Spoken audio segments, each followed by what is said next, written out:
Hello. Hey, welcome to History Chats. Um, yeah, I think seems like it's working. So we're gonna end up continuing our mishmash of different stories here as we wrap up our. I guess if you didn't see the update video from the last one, we're going to be taking next month a bit of a hiatus, and um, before I kick it over to Gary, though, to talk about the interesting topic that we'll be talking about today, which you can see here. Um, I'm going to put a link to a survey. Again, if you didn't check out last week's video, you might not have seen this.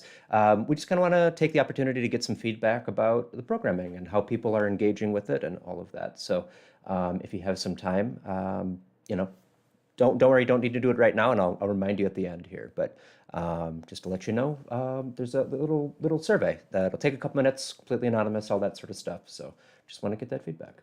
But I think we can just move over to, Gary telling us about some of the stories along the riverbanks. So take it away. Thank you, Ben. Good afternoon, everyone. So again, this month we're talking about a variety of different topics. It's a good opportunity every once in a while just to have an opportunity to throw in some things that really don't fit into a theme or whatever. So today we're going to talk about one of my favorite topics is the banks of the Wisconsin River. Of course, I'm always fascinated by the Wisconsin River as it has flowed through the city of Wausau. I mean, it's the magnet, it's the pull, it's whatever that has pulled everything really together throughout our over 150 years of being a settlement here in central Wisconsin. And the Wisconsin River has been a very big part of it. I've done a program recently on the islands of the Wisconsin River. That history is certainly there also. So that chat is available somewhere. But so today, to give us a little bit of a perspective, to go back a little bit, that's what we do here. We go back in time, depending on the episode, depending on our timeline. But we go back in time to take a look at what made Wausau what it is today, and a variety of different things have done that, of course. Industry, people playing, recreation, city politics, a variety of things. And a lot of that through the years has taken place on the banks of the Wisconsin River that has come through Wausau. So let's take a look. So I start out way back when in the 1870s. We have to start somewhere, so we're going to be bringing it forward. But we start in the 1870s with Wausau pretty much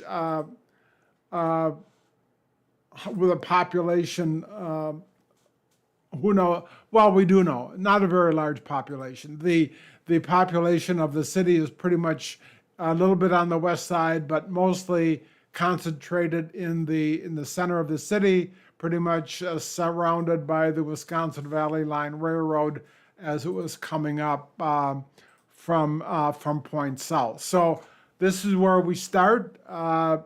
The banks of the Wisconsin River don't have much, but we'll talk about that. So this is a little at that basically the same time period as that prior map. This is a bird's eye view of Wausau, 1879. Most of the action that we can see is pretty much, like I said before, taking place on the Wisconsin River. Sawmills are really doing their thing. This was pretty much the era of great sawmills in the city of Wausau. That's what people came here for in the 1830s and 1840s, and they built their big sawmills along the Wisconsin River, mostly on the islands. But some things were also started to take place. A little bit, this is early 1880s, Sanborn map. Not much is happening on the banks of the river yet, but we'll talk about but two things are showing up on the banks of the river, and two things that speak to the sawmills. The Wausau Lumber Company up on your right, and then on the west side of the river, one of the early sawmills on the west side of the river, the Dunbar Mill. This is what the Dunbar Mill looked like. Again, the sawmills coming into this part of the city, make 13 to 14 sawmills along, and the Dunbar Mill being one of them. Perhaps not one of the more famous ones like the Stewart or the Plummer Mills, but they were up here on the banks of the river on the west side. And I show this. This is the mill hands and so we get a good sense, I think, in the 1880s here, of what our population was starting to be. Now, when you look at this map, you're going to see a lot of immigrants. You're going to see Germans, Poles, a variety of people coming from not only the East Coast but also from Europe. And exactly these sawmills that were bringing in the populations into the city. They started to hear about Wausau, good jobs, lots of work, and now they started. And this picture of the Dunbar mill hands is pretty typical of the workers here that were here in the 1880s. Moving then on a little bit, this is a little bit into another bird's eye view of in the 1890s, a little different view looking north, but things are starting to happen as the city grows. You can see the city started to grow a little bit on the west side as well as on the east side. The sawmills are still very prevalent on the islands and the river, but things are starting to happen and we're starting to grow. And here we see along the east bank of the river a little building on Washington Street, and this is starting to show the growth of our city. The City Hall. The City Hall was on Washington Street along the banks of the river. In 1872, Wausau became a city. August Kickbush became the mayor at that time, and we started to build this city hall. This is our first city hall, and this is our city hall until the early 1900s, when another city hall was built at the end of 3rd Street, and then eventually the newer city hall that we now know on Grant Street. But this is our first city hall, inaugurated by August Kickbush, the first mayor of the city. Again, on the east, so Wausau is starting to grow.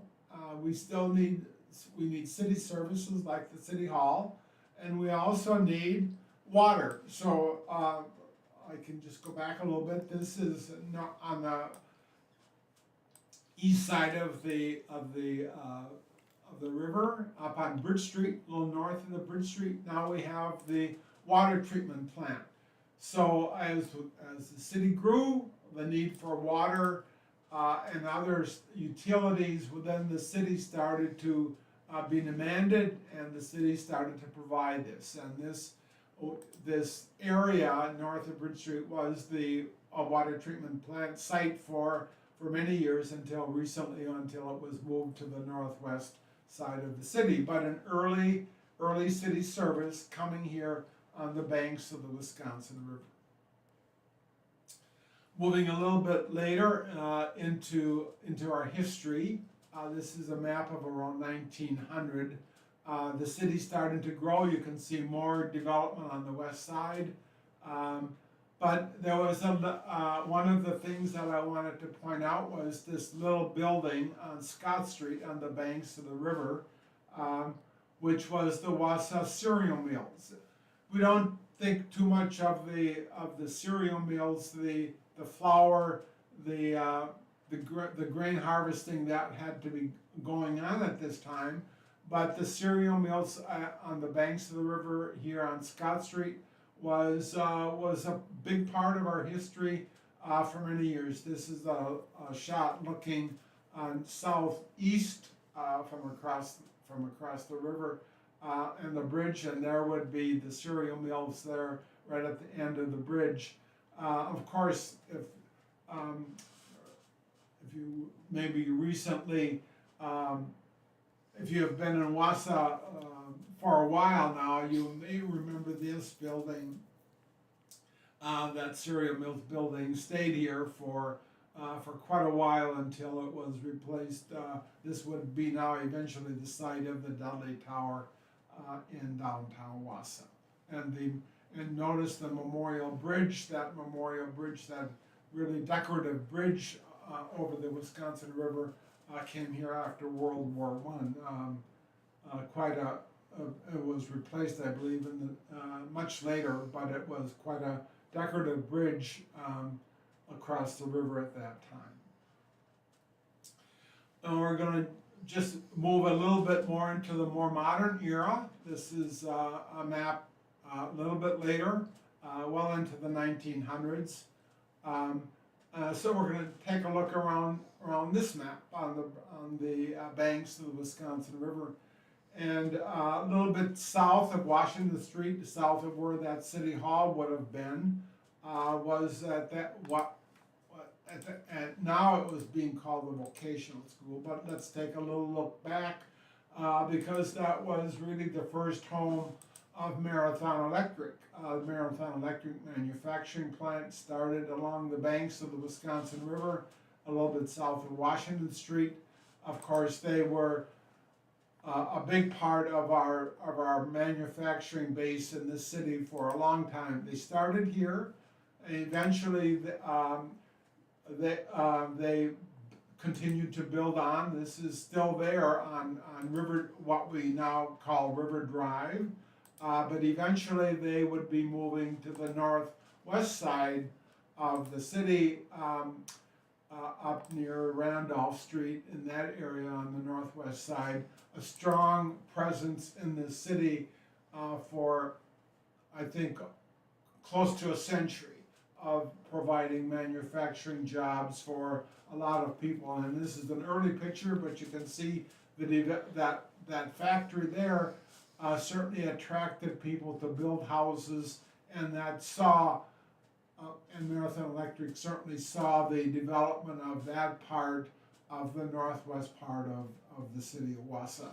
Again, Marathon Electric along the banks of the Wisconsin River. Going up to using that same map, going to the west side a little bit north of Thomas, what we now know as Thomas Street, was this card is saying the Dodge Hooker Mill. It was a variety of different plants. Curtis had their plant there, a variety of other plants. This was Northern Milling eventually would come to replace the Dodge Hooker Mills. It was, we now know it of course as Riverside Park, but this was a major factory in that part of southwest Wausau along the banks of the Wisconsin River. Again, employing a lot of people. You can see the railroad track in front of you. A great presence on the southwest side of the city. Coming back on the west side, coming back a little bit north, you may have seen this and a variety of other earlier maps, because Curtis and Yale was there certainly in the 1880s, and a strong presence on the west side of the city, perhaps the strongest anchor for many years. They were a large part of manufacturing in the city. It's hard to imagine where they were today. This was First Avenue and Clinton Street. Clinton Street, of course, went away, but if First Avenue, you can see Barker Stewart Island on the top of the picture, but they a strong, the strong and largest manufacturer in the city for many, many, many years. When they decided to close in the 1950s, it was a real shock for the city because a lot of people lost their employment here at Curtis. A strong presence in Wausau for many years along the banks of the Wisconsin River. This is just some views of the extent of their manufacturing plant. They manufacture windows, sashes, a lot of the lumber products that came out of the sawmills would most likely come here to a variety of different wooden products, like I said, windows and doors and casings, a lot of things Curtis was a major manufacturer of here in Wausau. This is the Clinton Street side, a large, like again, testament to the extent of their large presence on the west side. And I come on the west side, I sort of conclude here again on the west side, north of Thomas Street, because I think we talk a lot about the manufacturing, the sawmills, Curtis, a variety of other things, but a lot of recreation was also going on along the banks of the Wisconsin River. This is McDonald Pool, sometimes called Riverside Pool. It's present, it was in Riverside, what we now know as Riverside Park, along the Wisconsin River, a little bit north of Thomas Street, off of Sherman Street. So again, this was our swimming pool for a long time until newer pools were built much later into the century. But this was the place. This is the place that young people had to maneuver through their bicycles from throughout the city. It was the city's intention really to get young people or swimmers really out of the Wisconsin River.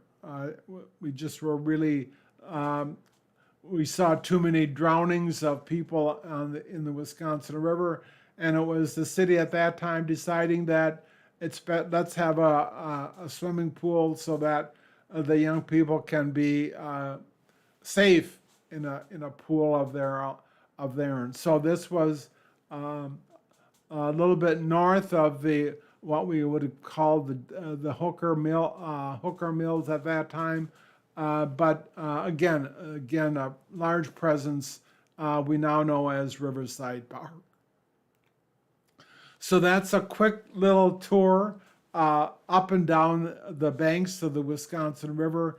I just really wanted to emphasize the growth of the river, the growth of the population of the city, how it grew, and the manufacturing and some of the sites of that took place along the banks of the Wisconsin River. There's more history, of course, in the history of Wausau. It's hard to categorize these. You know, how do you present that whole large history of the city of Wausau? And so I like to take a little segment by segment, and one of the segments that I really cherish is the development along the banks of the Wisconsin River, showing how things happened decade by decade by decade to what we see today. So with that, I conclude and turn it back to Ben. Okay. Put it down. Yeah, awesome. So I apologize in the middle of that.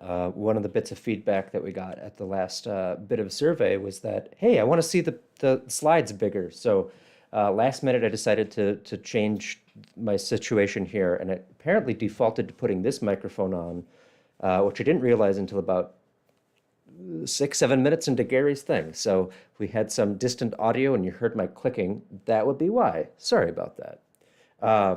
But if that's the perfect sort of suggestion, though, for the survey that we mentioned at the beginning.